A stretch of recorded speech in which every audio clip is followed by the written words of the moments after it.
ಎಲ್ರಿಗೂ ನಮಸ್ಕಾರ. ಇಂದಿನ ಸಂಚಿಕೆಗಳಲ್ಲಿ ಸರಸ್ವತಿ ದೇವಿಯನ್ನ ಅಂಗಡಿಯಲ್ಲಿ ಇಟ್ಟು ಮಾರುತ್ತಾರೆ ಅಂತಕ್ಕಂಥ ಮಾತನ್ನ ಹೇಳಿದ್ರಿ. ಇವತ್ತು ಮತ್ತೊಂದು ಮಾತನ್ನ ಹೇಳೋದಕ್ಕೆ, ಕಾಲಜ್ಞಾನದಲ್ಲಿ ಉಲ್ಲೇಖನ ಮಾಡಿರ್ತಕ್ಕಂಥ ಮತ್ತೊಂದು ಮಾತನ್ನ ಹೇಳೋದಕ್ಕೆ ನಾವು ಇವತ್ತು ಇಷ್ಟಪಡ್ತೀರಿ. ಏನು, ಯಾವ ಮಾತು? ಇವತ್ತು ಕಲಿಯುಗದಲ್ಲಿ ಯಾವ ಯಾವ ಗುರು ಅಂತಕ್ಕಂಥವ್ನು ಯಾರ್ಯಾರು ಆಗ್ತಾರೆ ಅಂತಕ್ಕಂಥದ್ದು ತಮ್ಮಗಳಿಗೆ ಮಾಹಿತಿ ನಮಗೆ ಸಿಕ್ಕಿದೆ ಕಾಲಜ್ಞಾನದಲ್ಲಿ. ಹಾಗಾಗಿ ಆ ವಿಚಾರವನ್ನ ಮಾತಾಡೋದಕ್ಕೆ ನಾವು ಇಷ್ಟಪಡ್ತೀರಿ. ನೋಡಿ, ಕಾಲಜ್ಞಾನದಲ್ಲಿ ಏನು ಉಲ್ಲೇಖನ ಮಾಡಿದ್ದಾರೆ? ಈರುಳ್ಳಿಗೊಬ್ಬ ಗುರು, ಬೆಳ್ಳುಳ್ಳಿಗೊಬ್ಬ ಗುರು, ಉಳ್ಳಾಗಡ್ಡಿ ಒಬ್ಬ ಗುರು ಅಂತ ಹೇಳಕ್ಕೆ ಇಷ್ಟಪಡ್ತಾರೆ. ಉಳ್ಳಾಗಡ್ಡಿ ಅಂದ್ರೆ ಈರುಳ್ಳಿ. ಅದನ್ನ ಇದರಲ್ಲಿ ಏನ್ ಮಾಡಿದ್ದಾರೆ, ಕಾಲಜ್ಞಾನದಲ್ಲಿ ಏನು ಉಲ್ಲೇಖನ ಮಾಡಿದ್ದಾರೆ ಅಂತ ಹೇಳಿದ್ರೆ, ಉಳ್ಳಾಗಡ್ಡಿಗೊಬ್ಬ ಗುರು, ಬೆಳ್ಳುಳ್ಳಿಗೊಬ್ಬ ಗುರು ಅಂತಕ್ಕಂಥದ್ದು. ನೋಡಿ, ನಾನೇ ವೀರವಸಂತರಾಯರು ಅಂತಕ್ಕಂಥವ್ರು ಬರ್ತಾರಂತೆ, ಹೇಳ್ತಾರಂತೆ ಕಲಿಯುಗದಲ್ಲಿ, ನಾನೇ ಕಾಲಜ್ಞಾನಿ, ನಾನೇ ವೀರವಸಂತರಾಯರು ಅಂತಕ್ಕಂಥದ್ದು. ಆ ರೀತಿ ಗುರುಗಳು ಉತ್ಪತ್ತಿ ಆಗ್ತಾರಂತೆ. ಇವತ್ತು ತಮ್ಗಳು ನೋಡ್ಬೋದು, ಅವಿದ್ಯಾವಂತನು ಕೂಡ ಗುರು ಅಂತಕ್ಕಂಥದ್ದು ಪಟ ಕಟ್ಕೊಂಡಿರ್ತಾನು. ತಮ್ಮಗಳಿಗೆ ನೋಡ್ಬೋದು, ಕೆಲವು ಕಿಂಚಿತ್ ಕೂಡ ಜ್ಞಾನವಿರಲ್ಲ, ಅವನು ಕಿಂಚಿತ್ ಕೂಡ ಜ್ಞಾನವಿರೋದಿಲ್ಲ. ಆ ರೀತಿ ಕೂಡ ನಾನೊಬ್ಬ ಗುರು ಅಂತಕ್ಕಂಥದ್ದು ತಾವುಗಳು ನೋಡ್ತಿರ್ಬೋದು. ಹಾಗಾಗಿ ಇನ್ನೊಂದು ಏನಪ್ಪಾ ಅಂತ ಹೇಳ್ತೀರಿ ಅಂತ ಹೇಳಿದ್ರೆ, ನಾನೇ ವೀರವಸಂತರಾಯರು, ನಾನೇ ದೇವರು, ನಾನೇ ದೊಡ್ಡ ಗುರು ಅಂತಕ್ಕಂಥವ್ರು ಹಲವಾರು ಜನಗಳು ಉತ್ಪತ್ತಿ ಆಗ್ತಾರಂತೆ. ಇವತ್ತು ಆಗ್ತಿದೆ, ಕಲಿಯುಗದಲ್ಲಿ ಆ ರೀತಿ ನಡೀತಿದೆ.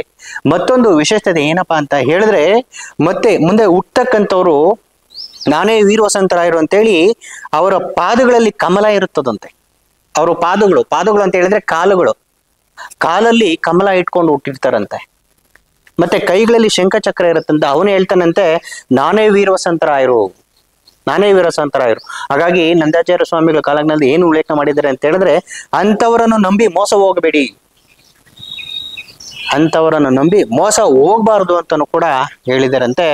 ಹಾಗಾಗಿ ನಿಜವಾದ ವಸಂತರಾಯರು ಯಾವ ರೀತಿ ಅವತಾರ ತಾಳ್ಕೊಂಡ್ಬರ್ತಾರೆ, ನಿಜವಾದ ಗುರು ಅಂದ್ರೆ ಯಾರು, ನಿಜವಾದ ಗುರು ಅಂದ್ರೆ ಯಾಗಿರ್ತಾನೆ ಅಂತಕ್ಕಂಥದ್ದು ಮುಂದಿನ ಸಂಚಿಕೆಗಳಲ್ಲಿ ಹೇಳ್ತಾ ಇರ್ತೀರಿ. ಇವತ್ತು ಈಗಿನ ಕಲಿಯುಗ ಗುರುಗಳಂದ್ರೆ ಯಾರ್ಯಾರು?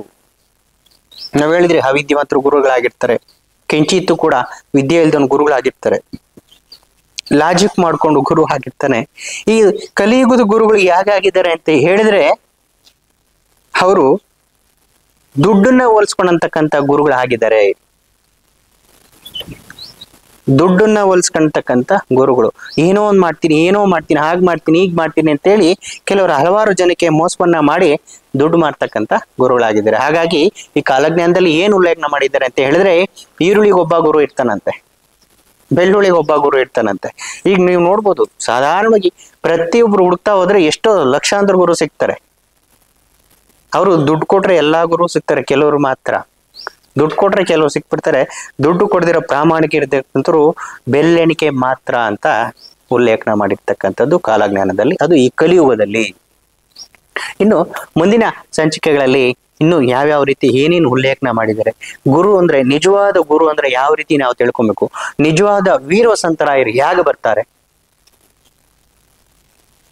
ಅವಾಗ್ಲೇ ಹೇಳಿದ್ರಿ, ಶಂಕುಚಕ್ರಗಳು ಇಟ್ಕೊಂಡು ಹುಡ್ತಾರೆ. ಮತ್ತೆ ಹುಟ್ಟೋವಾಗ್ಲೇ ಈ ರೀತಿ ಎಲ್ಲ ವಿಚಿತ್ರವಾಗಿ ಹುಟ್ಟಿದಾಗ ಅವ್ರ ಹಿಂದೆ ಬೀಳ್ತಾರಂತೆ. ಶಂಕು ಚಕ್ರ ಇದೆ, ಇವನು ಪಾದಗಳಲ್ಲಿ ಕಮನಗಳಿದೆ ಅಂತ ಹೇಳ್ಬಿಟ್ಟು ಇವನೇ ವೀರವಸಂತರಾಯರು ಅಂತೇಳಿ ಜನ ಎಲ್ಲ ಅವನಿಗೆ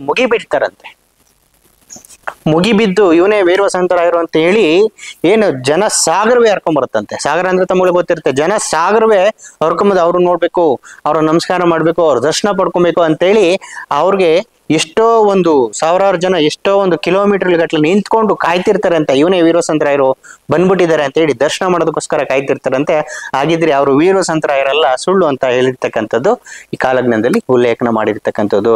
ಆ ರೀತಿ ನಂಬಿ ಮೋಸ ಹೋಗ್ಬೇಡಿ ಅಂತಕ್ಕಂಥದ್ದನ್ನು ಕೂಡ ಹೇಳಿದ್ದಾರೆ. ಇನ್ನ ಮುಂದಿನ ಸಂಚಿಕೆಗಳಲ್ಲಿ ಪ್ರಕೃತಿಯಲ್ಲಿ ಆಗು ಹೋಗುಗಳು ಏನೇನು ಬಗ್ಗೆ ಮಾಹಿತಿಗಳನ್ನ ಕೊಟ್ಟಿದ್ದಾರೆ ಈ ಕಾಲಜ್ಞಾನದಲ್ಲಿ ಅಂತಕ್ಕಂಥ ಮಾತುಗಳನ್ನ ಮುಂದೆ ಮಾತಾಡ್ತಾ ಹೋಗೋಣ. ತಮಗೆ ತಿಳಿಸ್ತಾ ಹೋಗ್ತೀವಿ. ಇಷ್ಟನ್ನ ಹೇಳ್ತಾ ಇವತ್ತಿನ ಮಾತನ್ನ ಮುಗಿಸ್ತಾ ಇದೀವಿ. ನಮಸ್ಕಾರ.